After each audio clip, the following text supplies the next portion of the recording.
In my books, you just can't beat the comfort and the design of the Fiskars products for cutting. I've always used their scissors. These scissors here with the spring action, I just love them because they're so easy on my hands. And Fiskars products are known for being comfortable in your hands. My little 28mm rotary cutter has a sliding blade guard, as does this basic 45mm cutter, but it's got the ergo fit, so it fits nicely in my hand too.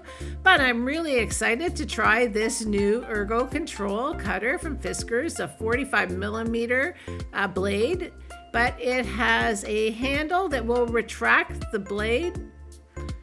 Or if you want to squeeze the handle like a trigger, the blade comes down. So there's a little locking button on the side that you release to either engage that blade, or you can lock the blade in the down position if you feel comfortable and you're not worried about, hurting yourself with this sharp blade, because the blade is quite sharp.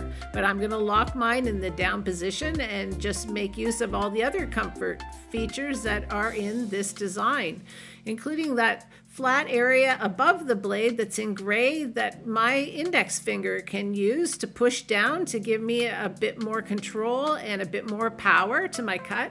So this new design will cut through those 2 layers of quilting cotton no problem. Of course, most cutters will, I hope, but now I'm on the fleece and I've cut through a double layer of fleece. Once again, no problem. So I'm going to push it and try 4 layers of fleece. And I'm just going to use my ruler as a guide, and yep, 4 layers of fleece is no problem. I cut through those layers without having to go back for a second run, so that's good in my books. And you can cut a depth of about 3/8 of an inch or a centimeter of fabric. You wouldn't want to go any deeper than that with a rotary cutter, and I'm just using my French ruler for a curve. And now I'm on to my canvas, and I'm doing 4 layers of canvas as well. I think that little flat area above the blade is perfect for giving you some extra power when you're pushing down into your cutting mat. And now I'll try vinyl, and vinyl again, no problem. That's a double layer of thick vinyl, and this is the kind of vinyl that I'll use to make belts for some of my cap and hat designs, because I'm a hat designer.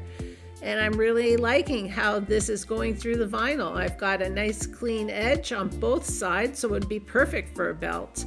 I think you can tell I love this cutter. I recommend.